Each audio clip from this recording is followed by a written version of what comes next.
Chào các bạn nha, chào các bạn quay lại với kênh của điện thoại số. Hôm nay mình sẽ làm cái clip thay một kính con Redmi k40 gaming nha các bạn. Ở trên tay mình đang cầm là con Redmi k40 gaming nha các bạn. Đó, con này tình trạng là khách xài bị vỡ kính nha các bạn. Vỡ kính phía ngoài thôi, màn hình hiển thị thì ok hết, không có ảnh hưởng gì nha các bạn. Đây bây giờ mình sẽ test màn hình và cảm ứng cho các bạn xem nha.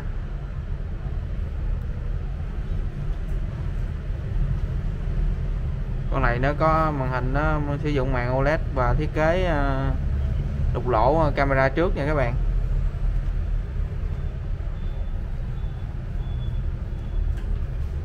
Đây con này tình trạng vỡ đây các bạn, nên quay cận cảnh cho các bạn xem nha. Con này cũng nhìn cũng khá là đẹp nha các bạn.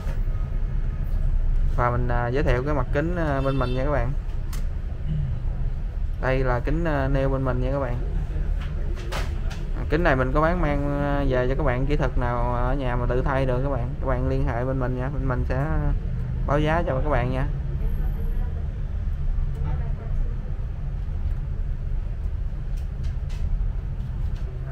Ok, bây giờ mình sẽ tiến hành mình tháo máy ra, mình thay kính luôn nha các bạn. Con này mình sẽ tháo cái mặt lưng trước nha các bạn.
Vừa rồi mình đã giới thiệu đến các bạn cái quá trình thay một kính con Redmi K40 Gaming bên mình nha các bạn. Ở cho các bạn trong quá trình các bạn xài, các bạn nào có lỡ tay làm rơi vỡ hay là màn hình mặt kính hay là sườn lưng gì đó, các bạn hãy liên hệ kính cam gì cũng có nha các bạn. Đó, các bạn hãy liên hệ trực tiếp bên mình nha, bên mình đều có sẵn hàng để thay thế cho các bạn nha. Đó. Rồi mình tạm biệt các bạn nha. Cảm ơn các bạn đã xem clip. Nếu các bạn thấy hay, các bạn hãy chia sẻ và like ủng hộ mình nha các bạn. Rồi mình tạm biệt các bạn nha, hẹn các bạn ở những video sau nha.